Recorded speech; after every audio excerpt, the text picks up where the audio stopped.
So welcome back to our round 16 Dutch highlights program here on TVB, and our next fixture is RBC Roosendaal, who if you've been watching this Dutch weekly highlights program, you will know they're currently bottom of the first division, as it were. So a victory here really would do them very, very well. Roosendaal playing in the orange strip, which is their home strip, and they're playing against Rode JC in yellow. And unfortunately, it looks like the captain straight away for Roosendaal, which is terrible, Robert Molenaar, is going to have to go out on 13 minutes. So that's not good when you lose your captain so early on, such an experienced player.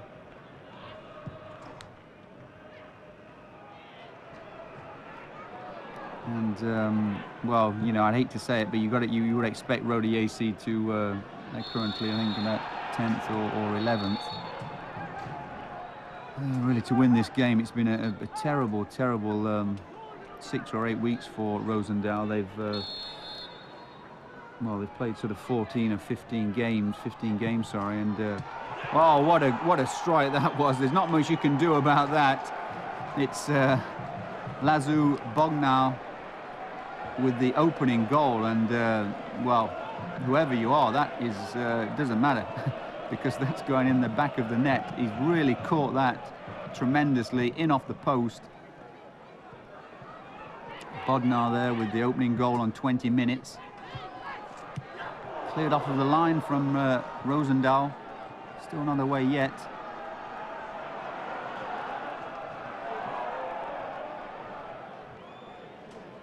And you can see really the frustration on this Roosendaal side. That's another free kick being conceded there on the edge of the box. They're not quite down and out yet, but they're getting themselves way off of the pace. And it's not getting any better for them, is it? Because a tremendous free kick there. Gregor van Dijk, just before half-time, which is the last thing you need, and he's just bent that one over the wall. Again, it's not a bad goal, to be fair to them. Not much Mark Volders in the Roosendaal goal could have done about either of those goals. As we move into this second period, you've got to feel sorry for him, really, Mark Volders. Oh, and a chance here for 3. Probably easier to miss. Sorry, easier to score than to miss, and it's come off of a post.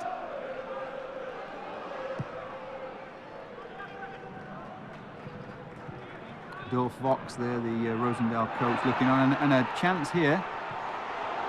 Well, can they really?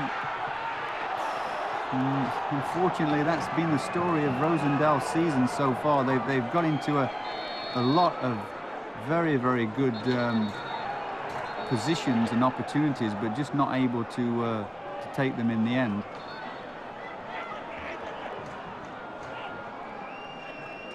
Good goalkeeping though, wasn't it? Kjurvik in the Vlandan Kjurvik in the Rode JC goal, with a big hand to that one. It's just going to be pulled wide once again. And it really is. That was Sekou Cissé this time. Really is not going to be there afternoon and day. You can feel it already. Things are not going quite for Roosendaal, but they have had 1 or 2 chances. So,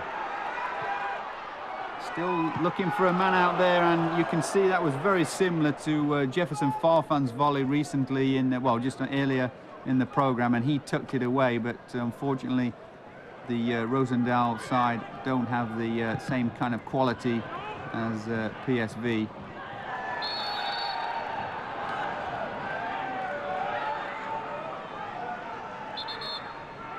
Free kick this time against Jerome Colonet for Rode JC.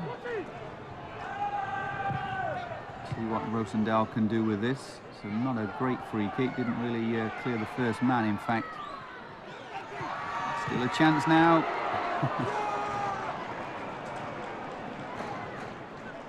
There's the stand-in captain this time, but it's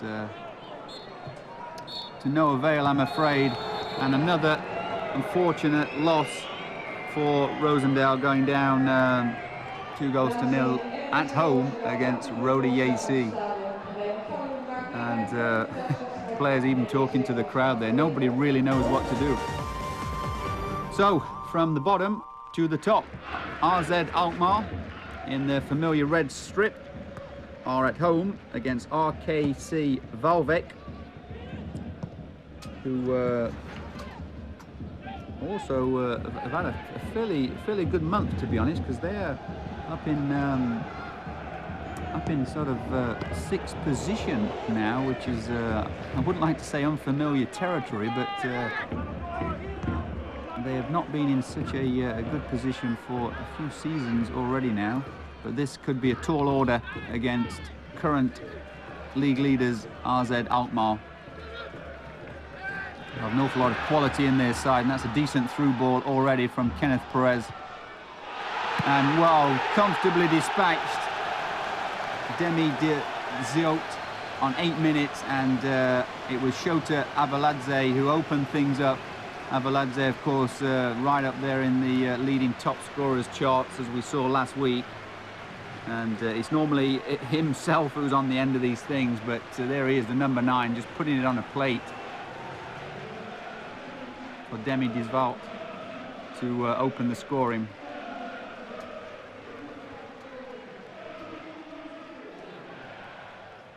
And Louis van Gaal, of course, looking on there. We're very pleased with that start. Oh, and there's a... Oh, what great feat for the second goal, 17 minutes. And it looks like another assist. It's Stein Hoosgums who scores the goal, but I believe it was Avaladze who slid him in. It was, look at that, the number 9 again. A great feat there from Hoosgums. Just around the the Red Devil, around the goalkeeper, Rob van Dijk in the Waalwijk goal, and made it look. And here he is again. What great skill, Hoosgums, on that wonderful left foot, and he's beat another one. It's a tame effort in the end, but Stein Hoosgums really showing all of his skill there. And as we said, he's really key, or has been the key over the last few weeks, together with Kenneth Perez and of course Avaladze, who have got this RZ Alkmaar machine working very, very well. Still Waalwijk.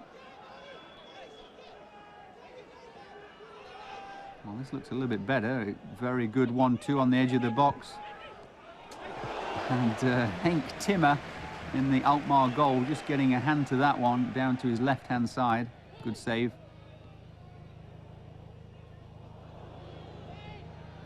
As we're into the second half now, and it's just going to be a... well, he's not happy with that. It looks like Mathesian. Danny Mathesian conceding the free kick and getting a yellow card for his trouble. Oh, good save again by Timmer, and nobody really falling in from Waalwijk. It was a good free kick, and Henk Timmer got down well, but you really expect a striker to be following up on that, getting the rebounds, and nobody was there.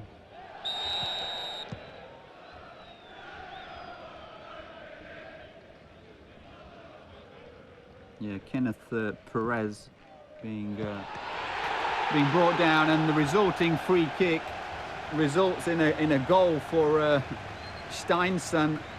64 minutes. It was Kenneth Perez who got himself up to deliver that free kick, and Steinson, the well, unheralded defender, actually, right fullback, gets his head to that one. And he's not scored too many goals this season, but that one I'm sure he will cherish.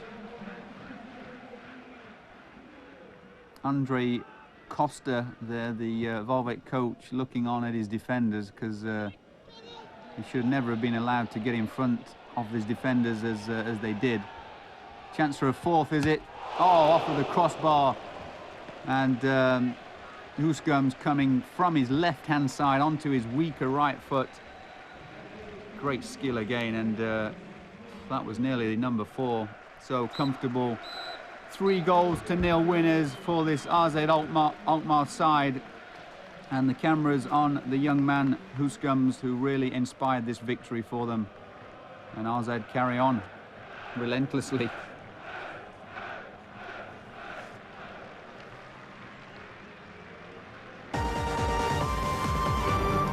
Next up, we have Den Haag at home to Feyenoord.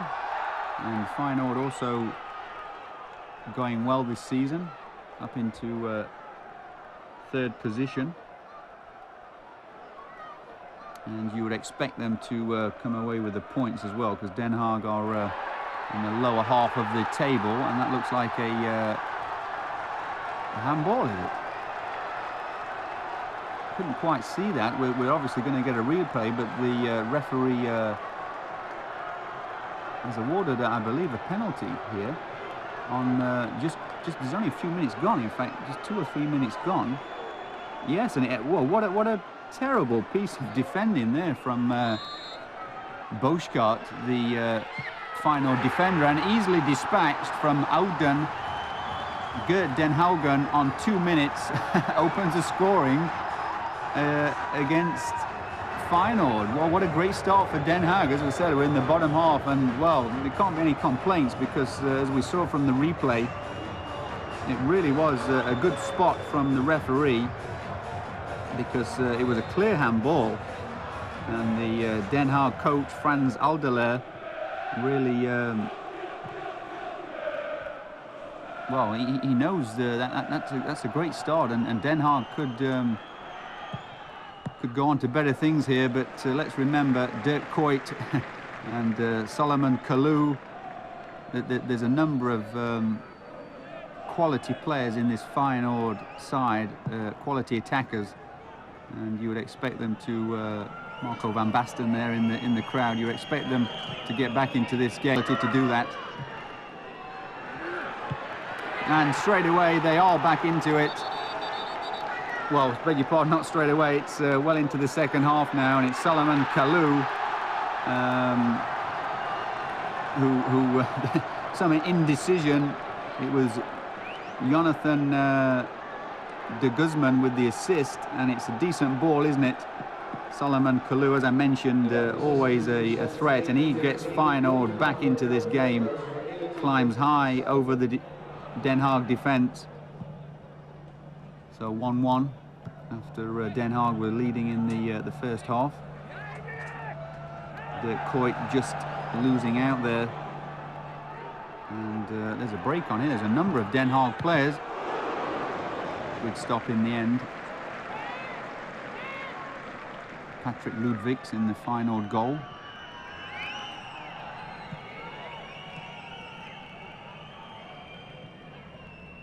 Oh, very, very good football from Feyenoord, and that's a terrible miss. It really is, because completely through, and a good foot actually from the Den Haag goalkeeper, just to keep out Feyenoord. Good skill from Den Haag, and they've got a man over. Oh, there was another great chance there. Such a shame. The home side, it was the substitute Wesley Verho who could have made a name for himself, and somebody does. It's Alberto Saavedra. 79 minutes, does make a name for himself. Great corner, and it was Dirk Kuyt actually back there defending who didn't quite pick him up. You can see just there, and Alberto Saavedra gets in front of Dirk Kuyt. Jonas Kolka with the corner it was. And time is ticking away now for this Feyenoord side. Den Haag going 2-1 up on the 79th minute. And there's another chance here, but headed over. Looked like Sergio Green just heading that one over. As Den Haag have another corner. Yeah. electing to keep the ball this time, keep possession. And they do that comfortably. Oh, and there was a chance to really seal things there, and Patrick Lodviks, there he is, has really kept his side in this game with any chance at all, because that would have been the end of the story there. And the last gasp corner for Feyenoord, but that is going to be it.